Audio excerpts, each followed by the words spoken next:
ದೇವ್ರ ದುಡ್ಡನ್ನು ಬಿಡಲಿಲ್ಲ ಅಂತಂದರೆ ಇನ್ಯಾವುದನ್ನು ಬಿಡ್ಲಿಕ್ಕೆ ಸಾಧ್ಯ ಈ ಜನಗಳು?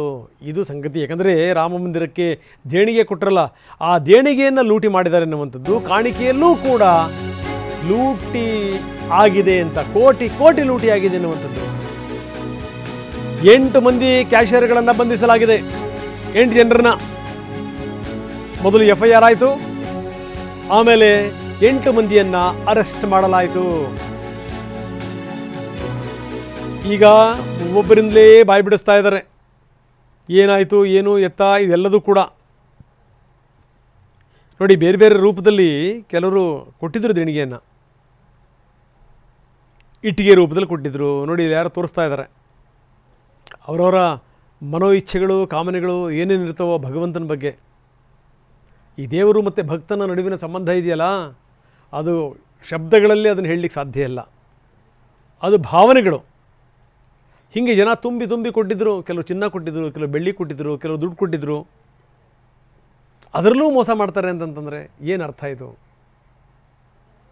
ಈಗ ನೋಡಿ ಎಷ್ಟರ ಮಟ್ಟಿಗೆ ಅಂತಂದರೆ, ನಿನ್ನೆ FIRನ ದಾಖಲು ಮಾಡಲಾಗಿತ್ತು. ಈಗ 8 ಜನರನ್ನು ಅರೆಸ್ಟ್ ಮಾಡಲಾಗಿದೆ. ಅದರ ಡೀಟೇಲ್ಸನ್ನು ನಾವು ನಿಮಗೆ ತೋರಿಸ್ತೀವಿ. ಈಗ ಏನಿದೆ ಅದರಲ್ಲಿ, FIRನಲ್ಲಿ ಏನೇನಿದೆ? BNS ಕಾಯ್ದೆ ಸೆಕ್ಷನ್ 306, 316, 317, 317 ಕಲಂ 4, 317 5, 613 ಇದರ ಅಡಿನಲ್ಲಿ FIR ದಾಖಲಾಗಿದೆ. ರಾಮ ಮಂದಿರ ಟ್ರಸ್ಟ್ ಸದಸ್ಯ ಕೃಷ್ಣ ಮೋಹನ್ ನೀಡಿದಂಥ ದೂರಿದು. ಇನ್ನು ಯಾರ್ಯಾರಿದ್ದಾರೆ ಅದರಲ್ಲಿ ಅಂತ, ಚಂಪತ್ ರಾಯ್ ಪರಮಾಪ್ತ, ಟಿನ್ನು ಯಾದವ್ ಇದರ ಪ್ರಮುಖ ಆರೋಪಿ, ಅವಿನಾಶ್ ಶುಕ್ಲಾ, ಅನುಕಲ್ಪ ಮಿಶ್ರಾ, ಮನೀಶ್ ಯಾದವ್, ಟಿನ್ನು ಯಾದವ್, ರಾಮ್ ಶಂಕರ್ ಮಿಶ್ರಾ, ರಾಮ್ ಶಂಕರ್ ಯಾದವ್ ಅಲಿಯಾಸ್ ಟಿನ್ನು, ಸುಭಾಷ್ ಚಂದ್ರ ಮತ್ತು ಕರುಣೇಶ್ ಪಾಂಡೆ. ಇಷ್ಟು ಜನರ ಹೆಸರನ್ನು ಉಲ್ಲೇಖಿಸಲಾಗಿದೆ. ಒಟ್ಟು 8 ಮಂದಿಯನ್ನು.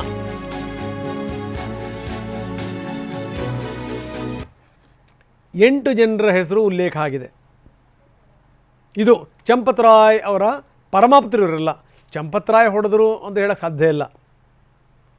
ಆದರೆ ಅವ್ರ ಜೊತೆಗಿದ್ದಂಥವ್ರು ನುಂಗಿದ್ರು ಅಂತಂದರೆ ಯಾರ ಮೇಲೆ ಕೆಟ್ಟ ಹೆಸರು ಬರುತ್ತೆ? ಅದೇ ಆಗಿರೋದು. 1-2 ಅವ್ರ ಮೇಲೆ ಕೇಸ್ ಹಾಕಿರೋದು, ಉದ್ದೇಶಪೂರ್ವಕ ಕಳ್ಳತನ, ನಿರಂತರವಾದಂಥ ಕಳ್ಳತನ, ಅಂದರೆ ಪದೇ ಪದೇ ಪದೇ ಪದೇ ಕಳ್ಳತನದಲ್ಲಿ ತಮ್ಮನ್ನು ತಾವು ತೊಡಗಿಸ್ಕೊಂಡಿರೋದು. ಇನ್ನು ಕೆಲವ್ರದ್ದು ಈ ಕಳ್ಳತನಕ್ಕೆ ಪ್ರಚೋದನೆ ಕೊಟ್ಟಿರೋದು, ಕೆಲವು ಸಪೋರ್ಟ್ ಮಾಡಿರೋದು. ಇನ್ನು ಕೆಲವರದ್ದು ಕ್ರಿಮಿನಲ್ ಪಿತೂರಿ.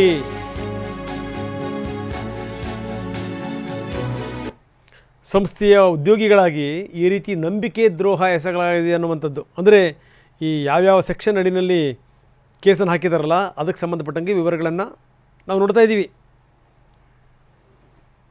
ದೇಶಾದ್ಯಂತ ಚರ್ಚೆ ಆಗಿರುವಂಥ ಸಂಗತಿ. ಕೇಂದ್ರ ಕೂಡ ಇದನ್ನು ಬಹಳ ಗಂಭೀರವಾಗಿ ಪರಿಗಣಿಸಿದೆ. ಇನ್ನು ಬಿಡಿ, ರಾಜ್ಯ ಸರ್ಕಾರ ಅಂತೂ ವಿಪರೀತವಾಗಿ ಗಂಭೀರವಾಗಿ ಪರಿಗಣಿಸಿದೆ. ಇದನ್ನು ಯಾವುದೇ ಕಾರಣಕ್ಕೂ ಇಂಥವ್ರನ್ನ ಬಿಡಲ್ಲ ಅಂತ ಖುದ್ದು ಮುಖ್ಯಮಂತ್ರಿಗಳು ಘೋಷಣೆ ಮಾಡಿದ್ದಾರೆ.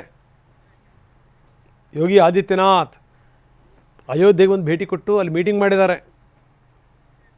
ವಿಶೇಷ ಇದು SIT ತಂಡವನ್ನು ರಚನೆ ಮಾಡಿದ್ದು.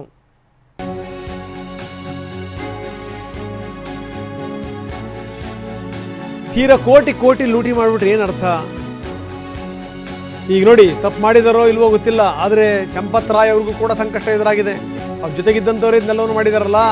ಹೀಗಾಗಿ ಪ್ರಧಾನ ಕಾರ್ಯದರ್ಶಿ ಸ್ಥಾನಕ್ಕೆ ನೀವು ರಾಜೀನಾಮೆ ಕೊಡಿ ಅಂತ ಕೆಲವರು ಆಗ್ರಹಿಸ್ತಾ ಇದ್ದಾರೆ.